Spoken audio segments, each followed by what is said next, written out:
Alrighty, I'm now here with Ruth Daniel, one of the keynote speakers here at the Face Music Conference here in Melbourne. Thanks for joining us, Ruth. No problem. Thanks for having me. What's it like being here at the conference? Have you been able to check a little bit of it out? Yeah, it's been amazing. It's my first time in Australia, so first time in Melbourne, which is an amazing city. And the conference is a really incredible conference. What I like about it most is the talks are kind of quite radical for a music industry conference. And I really like the presence of women in this conference. Every single session that I've seen has had a really strong presence of women. And I think having that voice is really, really important. I particularly enjoyed JD Sampson's presentation this morning. I thought it was really kind of pushing boundaries, really groundbreaking. So yeah, it's been an incredible conference so far.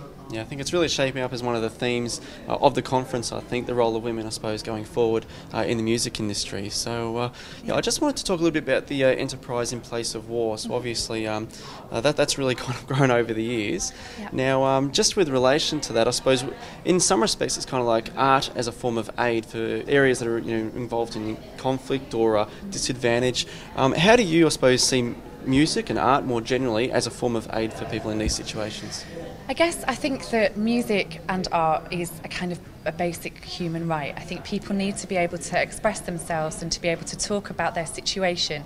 And I think that quite often the people that we work with don't have those opportunities. They maybe don't have internet. Maybe they're in an isolated community that's suffering from current conflict. So what music and art enables those people to do is have a voice. So through music, it enables them to talk about their situation and present their own perspective in a way that we don't get to see through the media. Quite often the stuff that we see in the news, I'll watch the news, I'll see the way a country is presented, and then I'll go to the country, I'll be on the ground, and it is entirely different. And when people tell you their stories and their realities, it quite often conflicts completely with what we see in the mainstream media. So for me, creativity is a way that people can have a voice, they can tell their stories, and they can actually reach and break through to global platforms, particularly because of digital and the internet. They can release their record, they can talk about it through hip-hop, and then this can become heard throughout the rest of the world. And then what tends to happen is those artists become mobilised, so they are taken to different countries, and it really presents an alternative perspective, which I think is really, really important. I think for me, I've seen music change opportunities for people. I've seen it change social situations across whole cities, across countries for people. So for me, it's a really powerful way of people changing their realities and kind of empowering people and giving them a voice. I suppose one of the challenges with that is that when people think about aid, they think about things like obviously shelter, bedding, clothing, food, water, that sort of thing. Yeah. Have there been any challenges in trying to kind of convince and lobby for musical instruments, paintbrushes, whatever it might be, to actually be, I suppose, given to people as part of this kind of I remember having a conversation with a really big charity in the UK, and I said, is it possible we could use some of your shipping containers to ship music equipment? And they sort of just looked really puzzled and said, well, people need aid and people need food.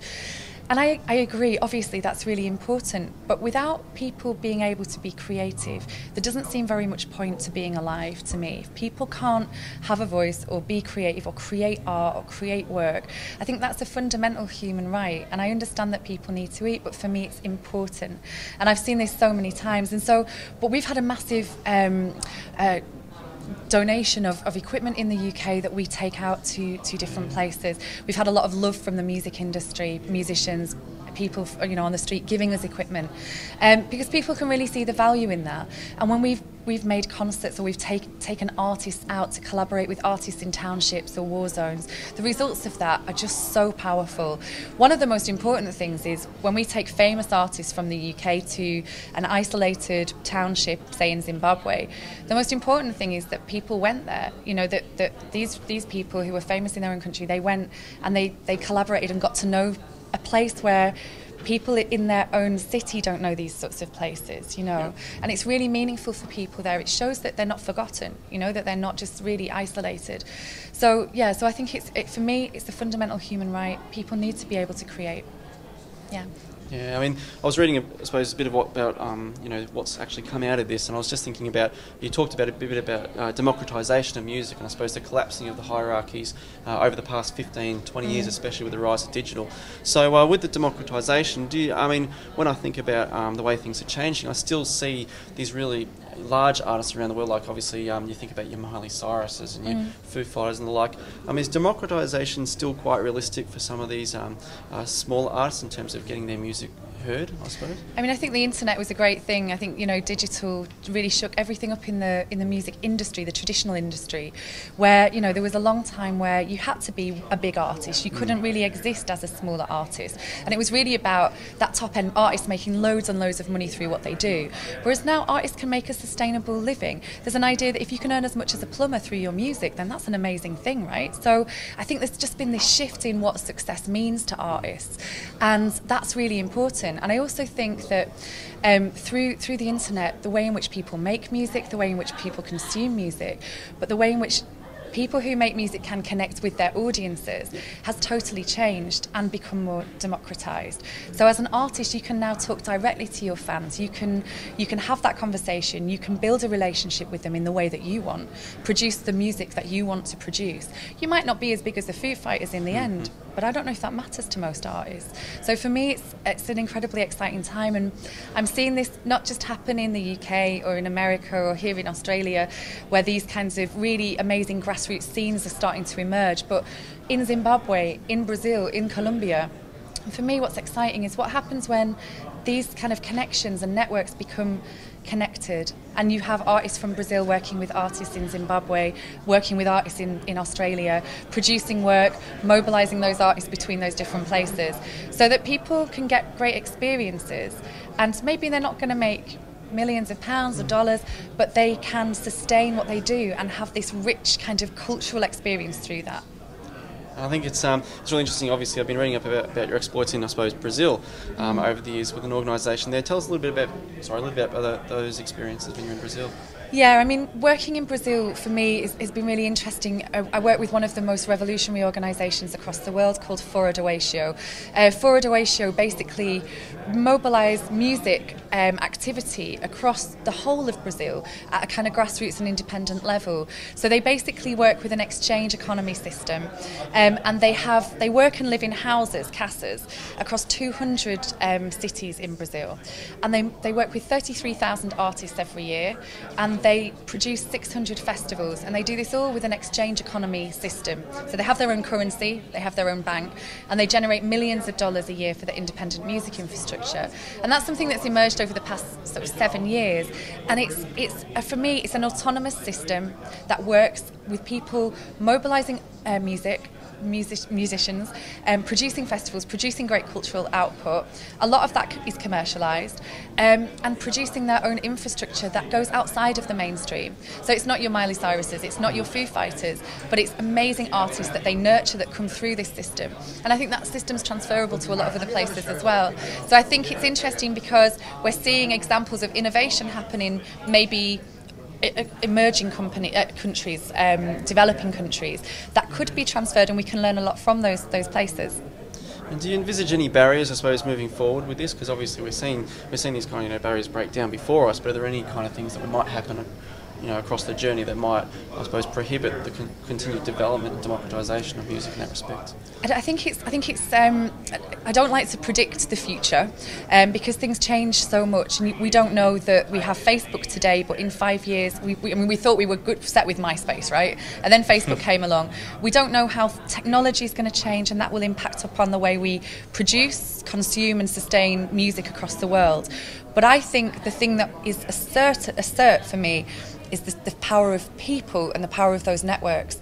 So if we can work to continue to strengthen the networks at the grassroots through digital technology enabling us to do that, things as basic as Skype or email or Facebook or whatever, then we can build an infrastructure that will adapt to whatever changes come into play. If we're strong at the grassroots and we're making stuff, and quite often we're making stuff with very few resources, we're making stuff because we have to make it. If we continue to do that, then we're adaptable. We can change and adapt to whatever happens. Yeah, I think from a creative perspective as well, with some of these different cultures kind of coming together. I mean, you're talking about obviously Zimbabwe and Brazil. What about from an artistic perspective? We're hearing new sounds because we're seeing different cultures kind of collide, and it's the best thing that can happen to music, I think. So. Absolutely, I think we talk about music becoming quite homogenised in terms of sound. For me, wow, there's so many really boring bands that are really famous. I think for me, it's as soon as you start to chip away at what's there online, you can find loads of really unique sounds from across the world. And I think what happens for me is, you know, we've made lots of different types of music.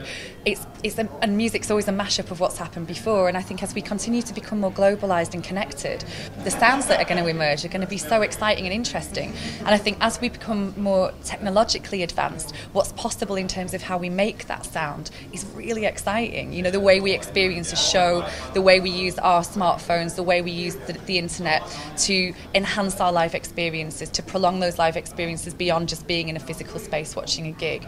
That for me is so exciting, and I think that's the benefit in terms of how connected we are and how much people, you don't have to be necessarily really wealthy or privileged to make interesting stuff happen now with technology.